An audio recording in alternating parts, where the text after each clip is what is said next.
you have a gift and pretty much you've been hiding it. Like he threw out Matthew 5 at me, right? Like, you don't hide a lamp under a bushel. You know that, right? I have a good friend that talks a lot about the inner room, right? Like inner room, 100%. Literally, inner room. I'm not sharing this. This is just me at home. Shortly after that, after this old lady shared a vision with me, we were at an event. And she was like, "Come here." Like she's scared. She was like a little old lady. Yeah. Like she was like, "Tú, ven acá."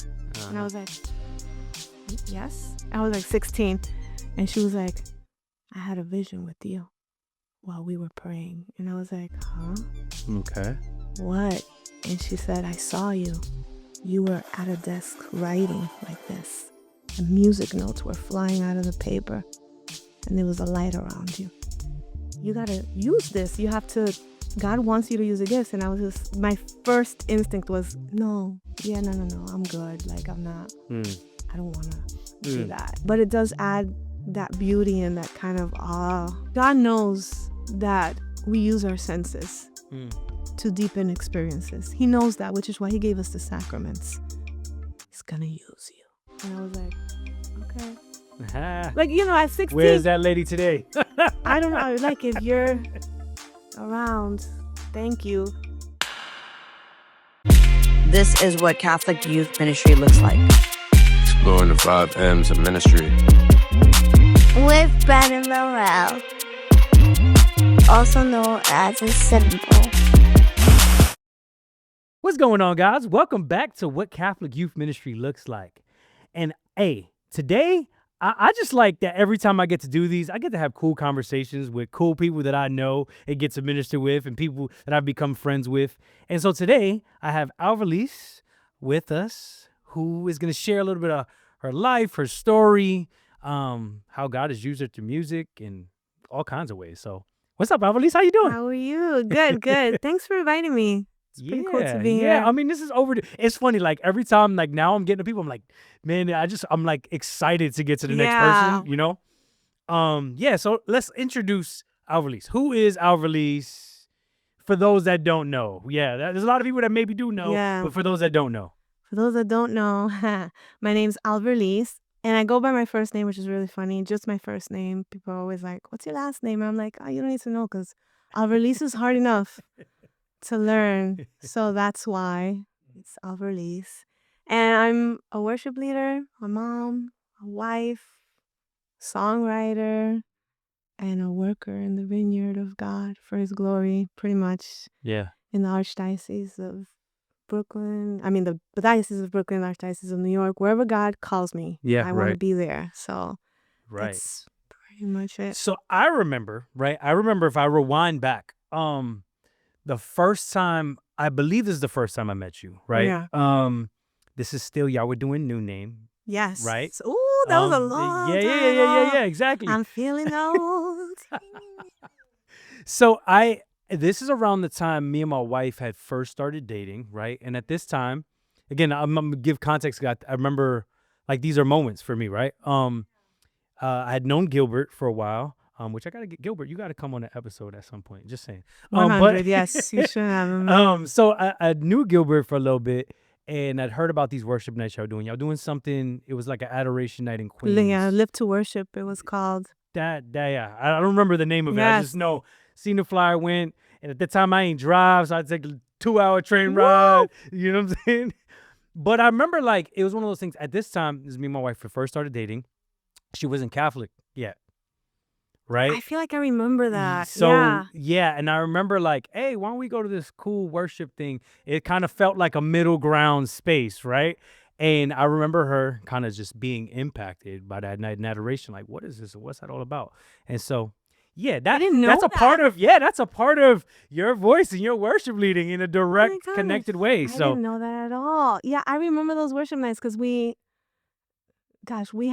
been doing ministry for many years. Even before that, we decided to begin New Name and these worship nights. And we wanted to have adoration with contemporary music and praise and fellowship after, right? For like young adults, like, what about people our age, right?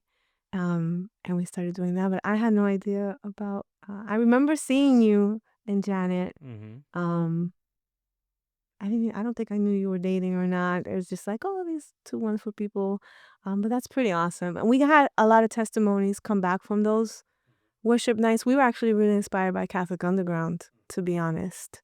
And, the friars were really helping us and forming us and things like that. And so we decided to bring something along that nature to Queens and Brooklyn and wherever else Right. God calls. So this is a pretty awesome time. Yeah. No. That's good. Yeah, I mean, it's dope. I think even that, right? Like one thing inspires the next, right? And that's how it is when we share our gifts with people, right? Yeah. So let's talk about, okay, yes, this is who Alverlis is now. This is who Alverlis has been for a while and has developed in that. But let's go back to the beginning. Yeah. Like, what was that initial call to worship? To the beginning. There we go. Hey, we can break out this song right now. When I was one. No, I'm just kidding. Yeah. So how did that all start for you? Oh man, how did it all start? It's a really awesome story, actually. I guess a lot of people don't know. I should probably share this more. Thanks for inviting me so I can share it. Yeah. Yeah. Well, first of all, I come from a musical background in general. My dad's a musician. He played guitar. He was like a singer-songwriter, not Christian music. No offense, but not Christian music. It was just out there doing boleros and merengues and things like that. Right? So I grew up around a lot of music, a lot of musicians, playing in my house or singing or playing, whatever it was. And we went to mass. It was like, I like to say like my family is like, was like, I don't know, Catholics by culture. Catholics by culture. Yeah, that's a lot. That That's a lot. makes Yeah. sense, right? Yeah, We're yeah, yeah. Latinos, so therefore we go to mass, You're right. I mean, you can say this about a lot of cultures. You could say this Yeah. either with the older Irish and Italians. You could say this with a lot. Even some that come culturally from. There's some people like I've done some stuff with the Syro Malabar Catholic community and some their Indian culture with their Catholicism direct. So yeah, It was just like, yeah, it is what it is, but it wasn't like personal relationship or anything. It was just like, this is what we do and that's it, right? Like no other explanation for it. But then one day at mass, I was around 15 or so, and they announced like a youth retreat for my age. And for some reason, I don't know what, but I was just like, I think I want to go to this. And my parents were like, yeah, like, go aside from like Sunday, like, or like, like, this is it. Like, we don't have to do more than this kind of attitude, And it was like, I don't know, I want to see what it is. And it was like a Friday through Sunday. And I went, and I remember just out of everything, the music ministry really impacted me. It was, praise and worship, in Spanish, like, old school coritos and things like that. But it really impacted me because it was different than what I experienced at mass, music-wise. And there was this joy, and there was the dancing and the praising and rejoicing, and then also just calling on the Holy Spirit. It really touched me, and I was interested in that. And so I started going to the youth group, and I started getting involved. And I never expressed to anyone that like I come from like a musical home, and like I liked singing because I liked singing in my room, not like necessarily like my dad was. I never thought like I would do that at all. So it was like if I had to give a name to that, this literally came to my mind on the spot. It was almost like it was a private devotion. It was private. It was just right? like, this is just like in my this room. This music is a part of me. Yes. In my own, like, I have a good friend that talks a lot about the inner room, right? Like inner room. That 100%. was literally, inner room. I'm not sharing this. This is just me at home, right?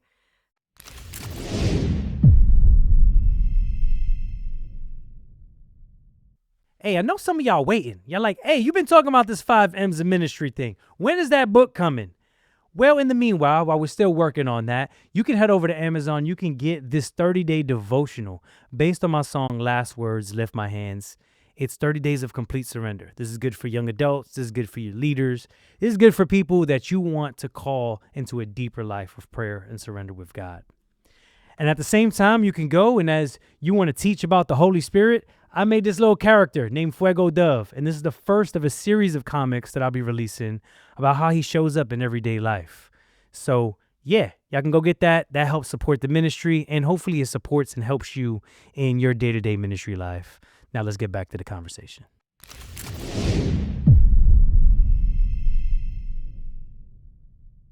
So like I would take the songs that I was learning in church, right?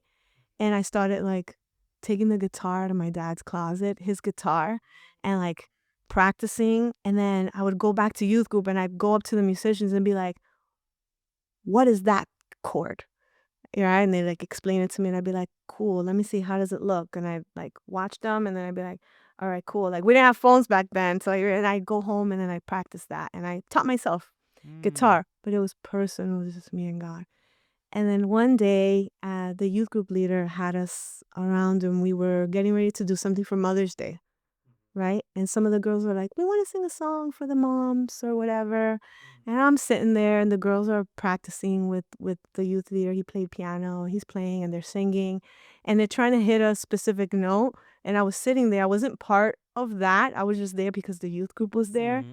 And like they were having a hard time getting to it. So then I went, it's like this, and I sang the note. Like I went, it's like, and I did like the, it's like right there, not thinking anything, and everybody froze, and they were like, what? And I'm like, You even had this. no, yeah. And I still, at that moment, I was like, why are you looking at me? Like, I'm just, like, that's the note. And then we sang through it, and the girls were like, you sing really nice. And I was like, oh, whatever, thanks. And then the youth director called me aside and he was like, so you have a gift and pretty much you've been hiding it? Like he threw out Matthew 5 at me, right? Like, you don't hide a lamp under a bushel. You know that, right? You got to use this.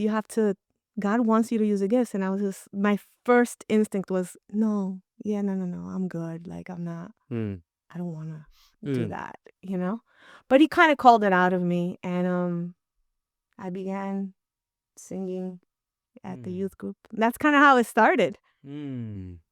Yeah, sorry. This is like I did not expect what I'm about to say. I did not expect to go here. Yeah. But I'm just me noticing something. Yeah. You said specifically, they were prepping for Mother's Day. They were. Okay, now the reason I'm gonna say what I'm saying is, a You lot about of to people make me know cry? you. I don't know, but I don't know. Everybody knows you as a worship leader and that stuff. But like as a mom, you've been an amazing witness. And You are gonna make me cry.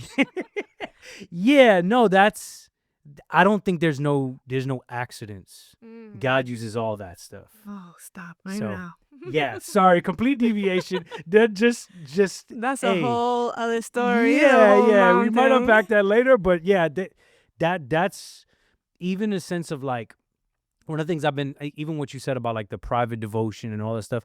How many people have things that they just genuinely enjoy? Let's just say whatever that is, right? Cooking, whatever they genuinely enjoy. They are the friend that people call and they're good with like kind of hearing people out and doing that stuff. But they never see that private thing as being a part of how they can serve other people in God's church, So that's kind of dope how that moment was set up like that. Yeah, I didn't even think about that. But it was Mother's Day. Yeah. I think they were singing like, you are my strength when I'm weak. They wanted to sing that. And they were having a hard time like the, like that, high note. But anyway, yeah. And that's at that Mother's Day function was the first time I sang because they were like, you got to sing this with us, right? And I was like, no, I don't want to like, you guys have been practicing. And they're like, no, you got to sing it because we can't do the high note. So, and we went and we sang it for Mother's Day. And, the elders were like, oh, you all sing so beautiful. You got to keep singing. And they were very encouraging. And so at the prayer meetings, one of the prayer meetings a month was like for youth. And what they did was instead of the regular worship team, they'd have us sing with the youth director once a month. And so once a month was like youth night, but we led it. And it was interesting. They just threw us in there like, all right, you're singing, you're going to give a word, you're going to do a reflection, you're going to share a Bible verse. And we were all like, wait, what? And they're like, yeah, once a month, we're going to do this. And we did it. And it was very encouraging. But it was also preparing us for what we all kind of do now, right? Like, we're all in different sorts of ministry. I know Gilbert grew up the same way, Christy, Katie. So God took that and ran with Yeah, him. and even that's another powerful thing, right? Like there was a community that you guys were connected to Yes. that then nurtured those gifts, 100%. right? Yes. And I mean that's the thing for me in how do we create more of those communities? How do we inspire more of these leaders to be able to create those spaces and welcome these young people, and even when they mess up or even when it kind of looks a little like not so Yes, polished, I you know. know? And it's scary. It's scary. You know why? Because I think it's like, as leaders, we want to give like the best to God, right? Like, we obviously want to give the best to God. But then sometimes it's like we're scared to let the younger, or like you said, maybe not as polished, like, go ahead, get up there, Yeah, trust the process as a just whole. trust the process. I mean, look at young David, right? This lanky little boy, like, nobody thought Mm-hmm. he would amount to really much. We're like, go watch the sheep, like, you little, Yeah. I mean, and I think sometimes God calls seemingly the weak, right? Right. I mean, and even David, again, it's funny. This is another theme. As I do these, there's like, man, I'm like, okay, Holy Spirit, Here's there's some another stuff I want theme, to pay attention yeah. to. But like even David, right? He was able to fight Goliath because of what he was doing privately already, Exactly. right? Like he was called to be in the castle, to be in head of the kingdom, but he learned by being with the sheep, by being with the flock, but like all those little things, God was working on him in private. Imagine all the worship he did just by himself with all those. Right. Yeah. I mean, as a little songwriter, praise and yeah, exactly. he's out there writing songs and praises. Yeah. Right. So, okay, songs, right? Particularly music, right? It has a way of moving. It moved you at that He retreat. did. Yeah. I mean, it's been a big part of everything. I know one of the things I've read is in the Catechism 1156. It's talking specifically about liturgy, Mm. and it talks about that it's a necessary or integral part. Mm. Right? And how many times have we seen like, man, like either there's not somebody equipped to do it, they do it poorly, or they just take out the music as a whole, and Yeah. it's lacking because of that. Right? What do you say, like, for you? Like, what's been that impact of music as you've seen, one in liturgical spaces, but even everything like that? Like how's Yeah. that moved Like as you've seen it? like Yeah. the impacts for me personally. For you personally and for the people that like, you've seen, because like, I mean, like you said, even when you were singing for the girls and, trying to teach them to know, they're like, hey, hey, you need to be moved. You need to do this. So you're Yeah. personally moved, but then people are seeing it and they're being moved in the Yes. process. Yeah. I mean, God moves through beauty, right? I mean, it's important for us to give, again, the best that we can. And I agree, music is so important, more important than we think. And there's beauty in all kinds of music.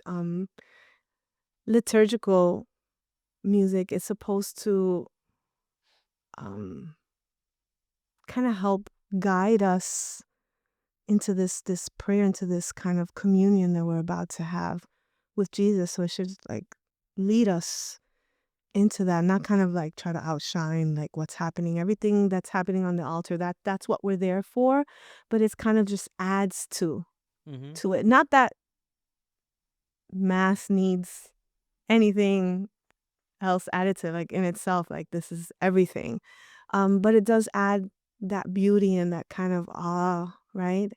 And praise and the worship experience. It adds to that.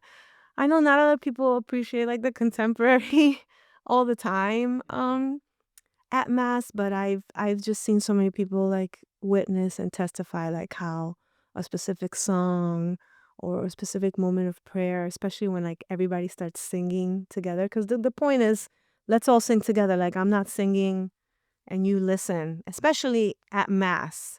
Like, I'm singing to lead and we're all singing. So when that happens, I think a shift happens in people's hearts, and they find themselves closer. Well, I found this analogy, right? Because you said like beauty, right? And art. I mean, this is the reason why Yeah. we design our churches the way they do. Beauty, art, yes. We can, I mean, it's not like Jesus is not going to show up because Yeah. it is plastic fold-up table. Right. But if we can give them the marble altar, then It's let's so give it, beautiful. right? We can't. Yeah. Right. If it's not like, the light coming through the stained glass is more powerful and has a Yes. magical effect, right? But it adds to the beauty, right? God knows that we use our senses Mm. to deepen experiences. He knows that, which is why he gave us the sacraments, right? He didn't have to. He did that because he knows us. He knows that our senses are used to, I don't even know how to explain it, to like Just deepen experience, the yeah. experience, Yeah. right? So like baptism, right? We're feeling the water, the Eucharist, we're seeing, right? The music, we're listening, the art, we're looking We at have it. It all sacraments and adds. sacramentals, And right? sacramentals So that's as why well. you do holy Yeah. water and rosaries and like a lot of, So and even music like, is part. It's just a part of that. yeah, and even like this is the image that came to mind when you said like add to, in a sense. It's the show, right?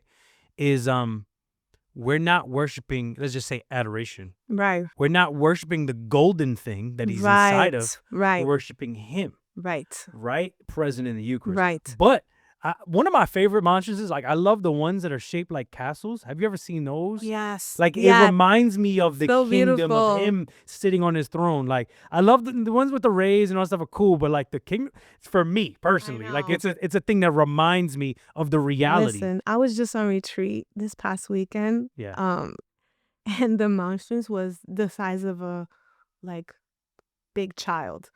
Like it Okay. was giant. Mm. And I found it so beautiful as a vessel to like hold Jesus, Another one of my favorites that I've seen, I don't know if you've ever seen, but Father O'Connor in Queens, he has a adoration chapel, like a 24-hour. Oh, I And think I it's know which the one. Virgin The Mary. Virgin Mary. Yeah, I've seen that one. Yeah. Bruh. I mean, that's deep, right? Yeah. Like you're looking at that and like, see like the senses, like you see that and you're like, oh, she held Jesus. Right. That's, oh. Right. See, like you know Right. it, but seeing it. And Right. then it just leads you into a deeper worship even.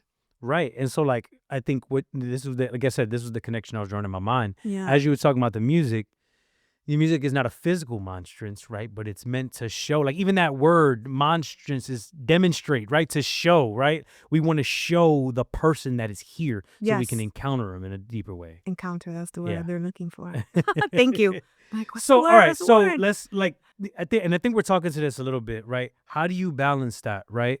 Because let's just say, I mean, it's different in liturgical settings than maybe, other, like, let's just say on the stage, like a youth day or something, Yeah. right? But at least what's your thought process in balancing, like, hey, I want to give beauty and like kind of capture the room, but it's not to look at me, it's to look at Jesus. Like, how do you, what's your thought process in that? Let me listen. That was one of the reasons when I was younger that I didn't want to do it. I didn't want people to look at me, right? I felt like, I don't want that.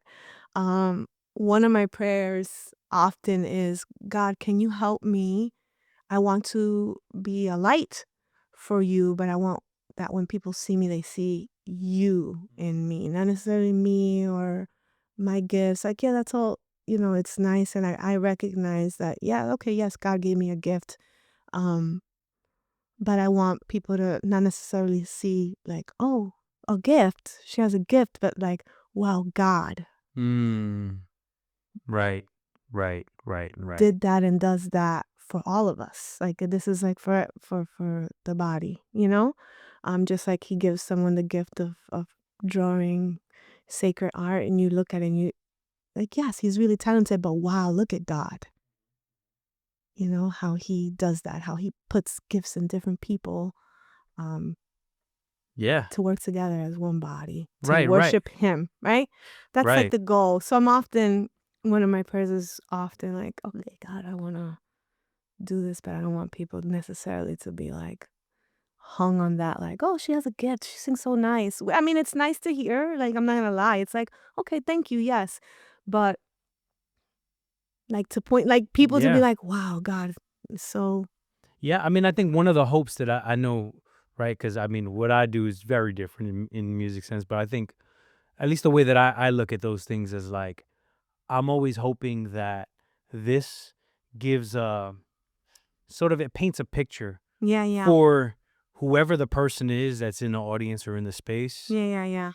that I can do this, I right? can do this. And not necessarily I can go be a DJ or I can rap or I can worship leader, but like I can bring me, right? Like I see the authentic Alverlis Yeah.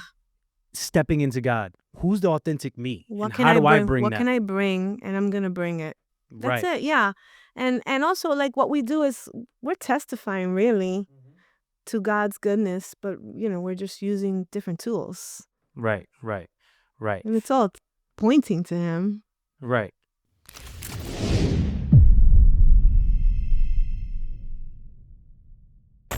I want to pause for a brief moment to let you know that this series was brought to you and it was produced by Kari Films.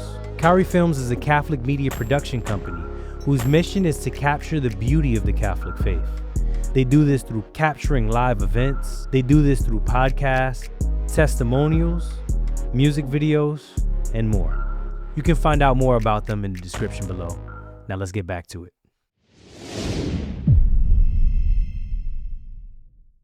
Yeah, how do you, and this is kind of thinking still on the lines of like art and beauty and stuff, but like culture is a part of that, right? So you kind of said you had this cultural background and this informed parts of you, right? I'm sure, you've been able to travel enough to see even how different cultures are kind of embracing Jesus in their own way. How much do you say, like, what is the balance? What are some things you've seen with that? Sometimes that even goes off the deep end where people wind up putting their culture above their Catholicism or their Christianity. And that's a whole nother issue in itself. But like the culture, even it says, should be pointing towards, these deep truths of our faith. How do you kind of balance? How's that formed you? How's that, yeah. Yeah, I don't even know. Man, I feel like that's deeper than I can understand.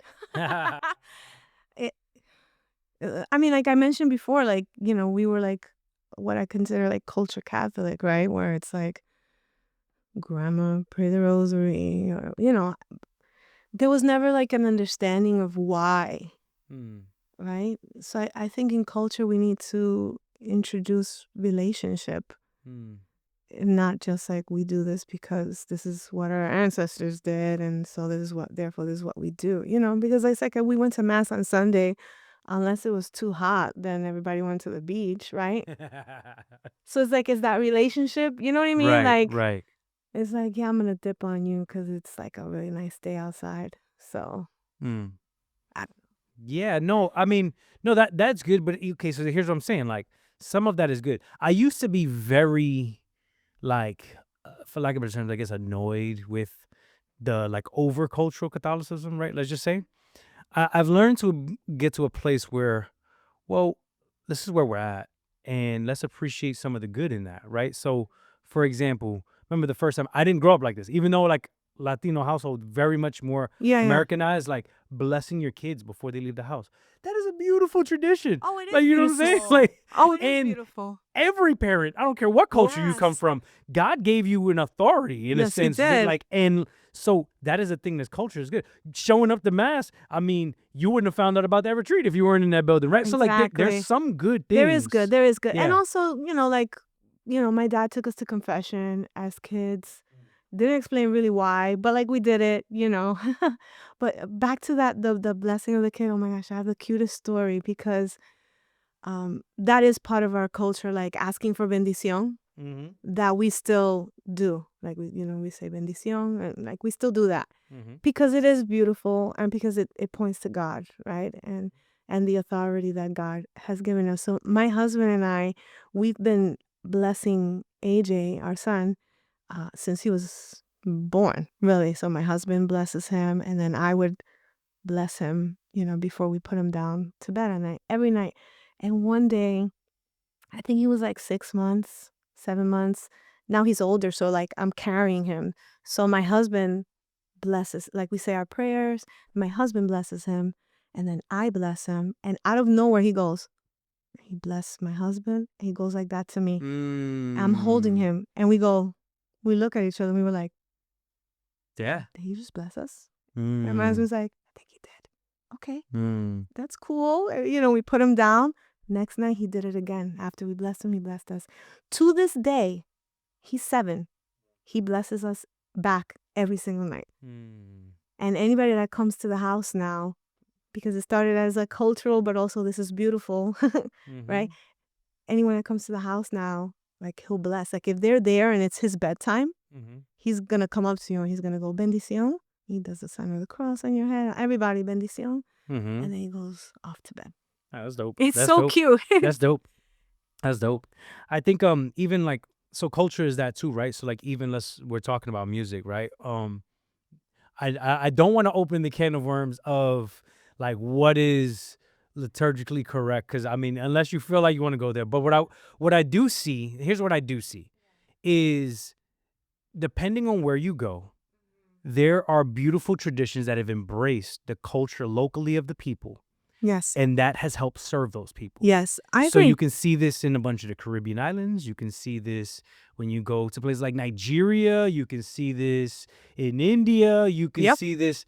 I think in America, if I had to give the equivalent, right, the contemporary is a big part of the American culture. Yes. And I understand why. I understand the beauty and even like the Latin stuff, which again, we don't have to open that can of worms. Yeah. But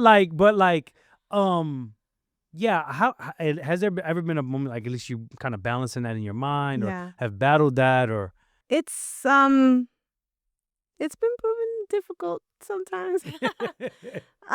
Because I, as a person who is very much musical, I appreciate all of it, really, right? And I mean, obviously, I think when it comes to liturgical, right, like you're at mass, you don't want to necessarily not be reverent, but Right. you want to remain reverent. But like I said, I don't know. I've been to Dominican Republic and mass, and like they're playing merengue, right? I still find it beautiful. Right. In my opinion, don't hate me. I just Right. find it beautiful because it speaks to them, right? And they understand it. And I think that when I went to that retreat and they were playing praise and worship, as a child who, grew up in a like Dominican household, and like the coritos, and they're like lively. I think that's one of the reasons it affected me deeply. Like I was able to receive it because it was like relatable, but it was like, oh, this is for God. That's awesome that you could do that. I didn't know you could do that. Yeah, it's like seeing yourself and seeing your family and seeing your It's like culture suddenly I was alive. represented, right? Right. And so it was like, I didn't know you could do that. And then shortly after, one of the youth leaders gave us I'm gonna date myself. I don't know if it was a cassette Okay. or a CD. They gave you It a was 45 record. Man, it was one of those. Nah, I'm old, y'all. Listen, because I have a funny story about CDs after this. Yeah, but go for it. because it was nuts. So, anyways, it might have been a cassette. I'm old, whatever. But it was praise and worship, and like one of the couple of the songs. And it was like a mixtape. It was a mixtape, and he made it himself. And I was just like, oh, this is awesome. It was all kinds of. Now this was in English. And I was deeply touched with like one of those parts of the tape was like Third Day. It was like a Christian band back then.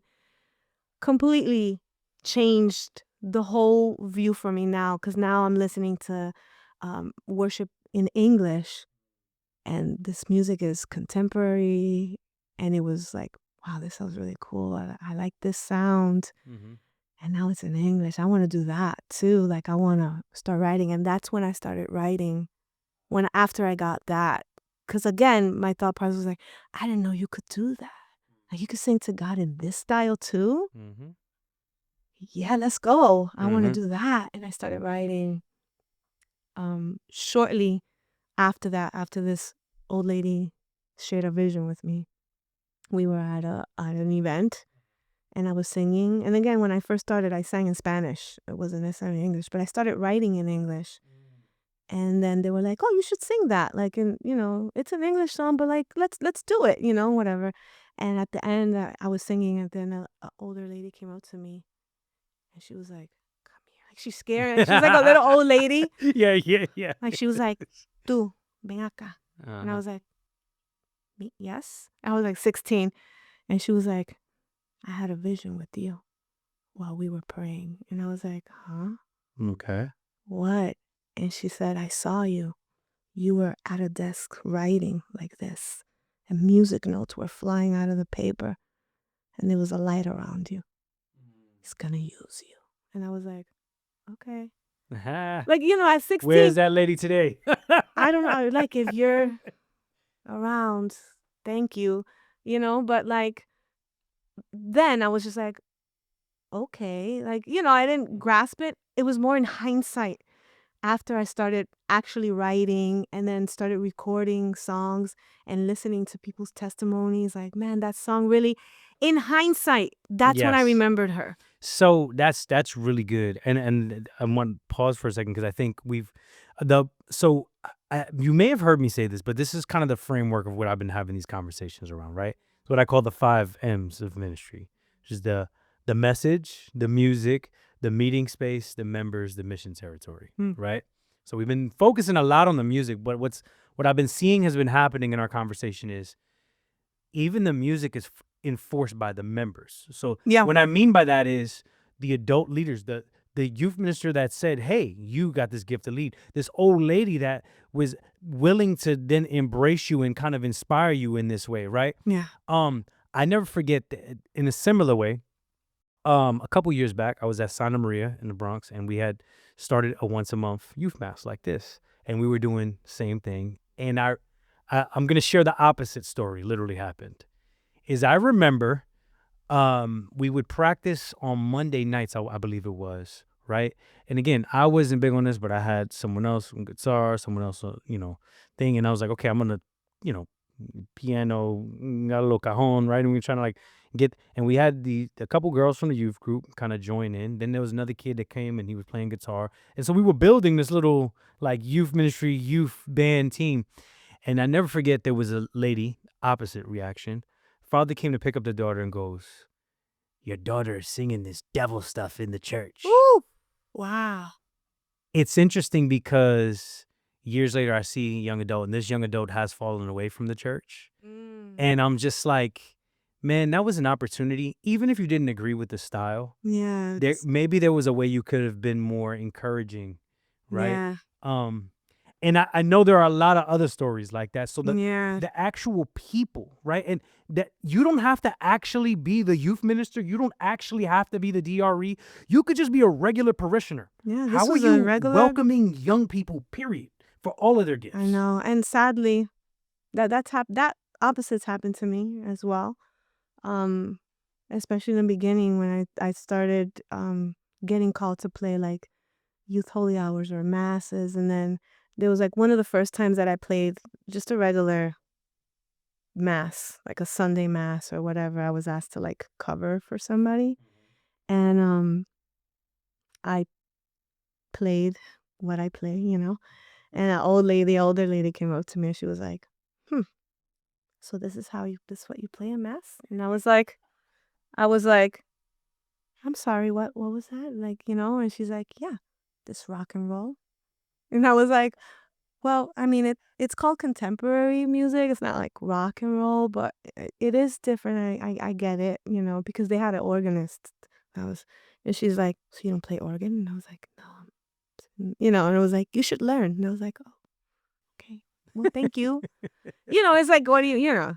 And don't get me wrong, the organ is another beautiful I think it's instrument, gorgeous. and it takes a lot of skill to Gorgeous. I was like, learn. I'm pretty Yeah. sure I can't. I mean, I would try, but it's just not I remember my hearing a story, skills. complete deviation. I don't know. I remember hearing a story of someone who played guitar and stuff, and they were not invited. They actually were like, it was going to be on a regular basis. Um, and they had to play guitar with the organist. It was a weird clashing of Oh, sounds. that's so weird. It just Yeah. didn't work. It didn't. No, Yeah. no. Leave it on its own. Yeah. It Yeah. does Yeah. enough. It's beautiful. Yeah. Full.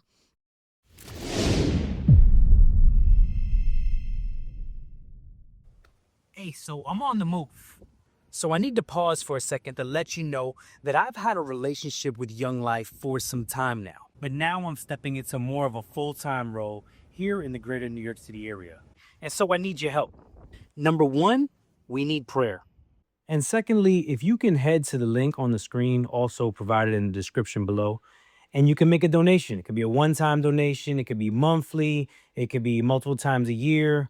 Whatever you feel like can help us sustain this ministry as we do outreach here in New York City. So how do you pick songs, or how do you think with the idea you said a little bit more earlier, but like our goal is to be reverent. Our goal is Yeah. to right. But so how do you go through that discernment process of figuring out, when you're gonna approach Oh different man, things? everything's prayer. Hmm. First of all, everything has to be prayer. And as musicians, I think it's easy to be like, man, let's play this song because this is like really fun to play and we really like it, right? But like the theme of the day is such and such, right? And has nothing to do with this song you particularly really like to sing.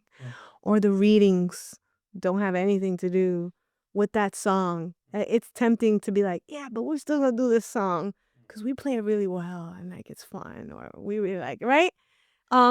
So that's what not to do. Mhm, mhm. Everything is prayer. Everything is praying into the theme.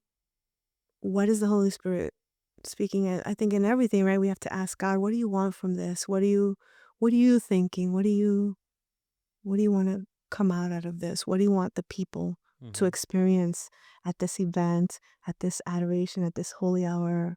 You know, for Mass, it's easier because you read the readings and you pray with those readings, and God pretty much tells you, He'll tell me this song, this song, this song, right? Because it has to do with the reading and it's aligning and everything is going in the same direction, right? With events, it's a little more free, right? Because there's a specific theme, but you can kind of branch out into praise and worship session, Holy Spirit, Mhm, mhm. But no matter what, it's prayer first and asking God, like, what do you want Mm, from this day? What do you want the people? What do you want to tell them? mhm. What do you want them to experience through these songs? Right. Right. No, that's good. Yeah. That's good. So, I know we're talking about liturgically, but like sometimes I've noticed this, and I've talked to friends about this. Like, when do you know it's a good time to switch? Right? Like, are you introducing new songs or new things? How does that look for Yeah, you? that's a good question. So, for example, so we're leading the people, right? We want them to sing, like I mentioned before. I'm singing because not so I can sing to them, but so that we can sing together. So let's say I'll have a cluster of songs for ordinary time, a cluster of songs Advent, Christmas, Lent, right? And I rotate those songs. If I'm going to introduce a new song, for example, I'll sing that song during communion on one of the days, right? And then I'll repeat it a few weeks after, a week or two after. And I'll repeat it a few times until I can hear the people are singing it. Now they know this song, they're familiar with it. And now that song is part of that cluster. And so that's kind of what I do for all those different Yeah, seasons. that's smart. Just That introduce makes a lot of songs sense to me. slowly. Yeah. As far as mass parts, the same thing. I do the same mass parts all throughout ordinary time, sometimes through Lent, but I have a different mass part for Christmas or Hmm. Advent. But it's Well, every the year goal it's is the to same. lead people in worship, Right. right? So for them to sing along with you, Right. not It's just important, especially at yeah. Mass. You want everyone to sing, not to just listen, Hmm. because it's a communal prayer, Mass. That's good. Right. That's good. So, How do you think parishes, schools, even just say youth organizations that are connected to our church, right? Because some of them are mhm. different. How do you think they can encourage or embrace or even help this the next kids, right? Like I know you're doing some stuff now. We were talking about it earlier, right? Like Yeah. but are there some other things you can just even think in a brainstorm? Like man, it'd be great if parishes had this or schools had this. Like I've seen schools with school choirs, and I've seen parishes with doing the things like we said, like the youth mass or getting them involved in Yes. different ways. What are some other things you can think of?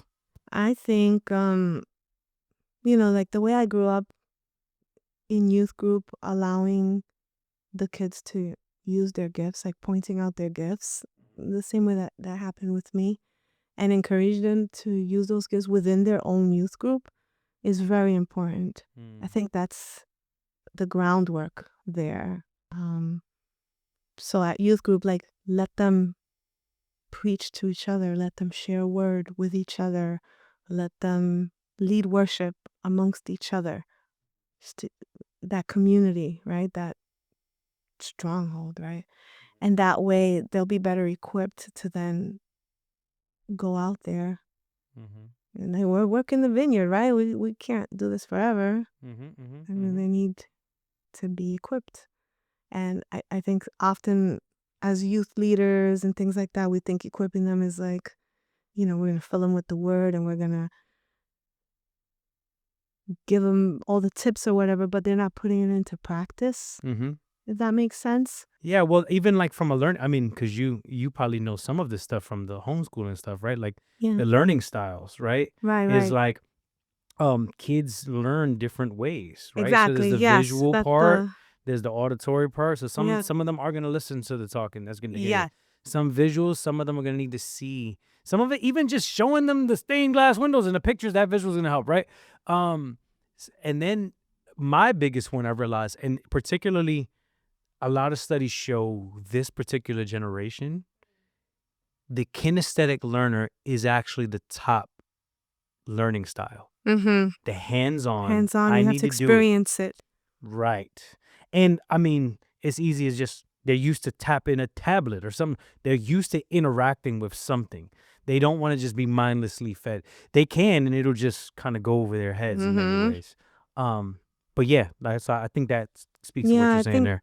Yeah, I think that's very important. Right now, I'm really honored that I get to visit a lot of Catholic schools for like their youth masses and feast days and retreats and things like that. And I've been able to start a number of choirs at either a school or a parish in the hopes that encouraging them to like use their gifts in that way. And music is, my strength there. So Right. that's kind of why I'm doing it that way. But man, hearing them sing, it's amazing. It's like, yes.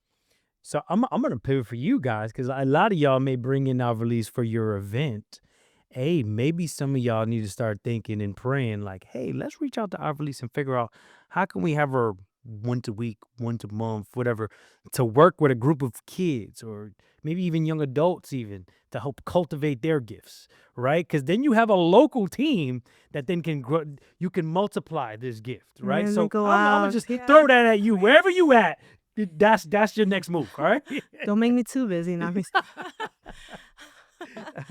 Oh man, sometimes I'm like, oh, do I need to buy a little cake? I don't know. Well, this will happen. This will happen as these groups start getting formed, right? Yes, yeah. Yeah. No, it's really beautiful. I really like it. I'm grateful to God for that. I think often, especially the younger children, they often get passed by, right? Because there's so much focus on youth groups and young adults. Youth groups, young adults, youth group. Everything's youth group, young adults. And I'm like, what about the kids? I don't know if it's because my kid is 7. And then, I don't know. But I just have a heart for raising up the kids. Their faith is so much deeper than we give them credit for, right? Like we can actually learn from them. And leading them, like sometimes like I'll lead adoration for a school, and I've had moments where they'll be like, oh, should we do the whole hour? Like, are they capable? And my instant response is yes. Like, they can trust them. They can. They're like, oh, but is it a lot? They can. Watch. okay, watch. Mm. And we'll do it. And I'll lead them in songs and I'll have them repeat and they'll repeat it and they're singing. Next thing you know, the hour passed Mm-hmm. and they're fine. You know, they're fine and they're worshiping and they're praising and they're, you know, reading or saying a decade of the rosary, whatever it is. They're fine. Like they can do it. And I think we got to give them more credit, these kids. Mm. Yeah. It's like, Yeah, I mean, I think I kids don't want know. to be challenged, right? They Have you? do. They want to do it. Yeah. Yeah, I mean, I think there's a healthy discernment, right? I think of understanding levels or whatever, but I Right. think in understanding the levels, like it's like, okay, I think they're here. Let's intentionally choose just beyond that and push them a little bit Just, beyond that, you know? just see. Yeah. You'll be surprised. All right, so you said something about a CD story. Okay, Yes. tape cassette, CD, Yeah, I'll take you what, back, 'cause vinyls, what? I've never felt so old and ancient in my life. I was somewhere and a little girl, she must have been like 12. She comes up to me after the end, we're wrapping up, and she was the sweetest thing. And she's like, "I'm sorry, I just wanted to tell you that your music is so beautiful and it really helped me pray today and I really loved it." And I was so touched. I was like, "Oh," and I reach over like to my bag next to me, we're packing up, and I hand her a CD and I was like, "This is for you. You can," I'm all proud, like, "You can have it." And she's like, "What is this?" It's a frisbee. Bro, I never felt so old. I was like, I thought she's messing with me, right? This was a long time ago, but I was like, it's a CD. And Yeah. she's like, "So what does it do?" You look at the back of it and your reflection. It's a Inside, I new was mirror. like, "I'm See the God in you. ancient, I'm so old. Oh my gosh." So I told her, "Well, yeah, it plays music, but you know what? My email's in the back. I'm on Spotify." Mhm. And she was like, "Oh, okay." Like, it was Yeah, just like, yeah, well, I yeah. should have just started with that. Like, Right. but my instinct was like, "Oh, let me grab some, give I it to mean, her." the heart posture was right. The heart posture was right. I mean, Yeah. in the opposite is, and I've had like the adult youth minister, right? There's an older lady typically, right? And they're like, "Oh man, these songs are great. This would help my youth group. Do you have CDs?" Right, that's And why I'm I like, have and I'm them. like, scan this QR code. I think because I think from the kid's perspective, probably more in that sense. But See, so yeah. because I have some, because then when I go to events and it's like older people, Mhm. and I'm like, "Yeah, my music is online," they're like, "You don't have CDs?" And I'm like, "Oh yeah, I do. They're actually over there I've at the gotten that. I've table." gotten that. Because they have their little CD players, or their car still plays CD, and they're like, "No, I play it in the car. It's wonderful." And I'm like, "Okay, amen." So, I handed her this because, I don't know, I just failed that day. I mean, maybe it was a history lesson. But You know what I'm I saying? just felt so, I had to explain to her what it does and, what it's for. And That's funny. so I was just like, "Well, you can use it as a coaster now." My email's in the back. Thanks. I don't know. Follow me on Instagram. There you go. Ah, So I have a two-part last question, and we'll kind of land the ship yes. from there. If you can think of something you want to say to a youth minister or a leader that they need to hear that would help cultivate these gifts, what would that be? So let's start with that one as a two-part. I mean, the first thing would be notice the gifts, right? And let them know that you see it, the gift, right? Let them know that I see a gift in you. I think that does so much. That did so much to me too, because it's like, okay, yeah, I had a gift, but I wasn't necessarily like, yeah, I could sing. I didn't think of it that way, right? Because it was just like, oh, that's what I do. I don't know, right? So let them know that you see a gift, and it's like, call it out. Call it out of them.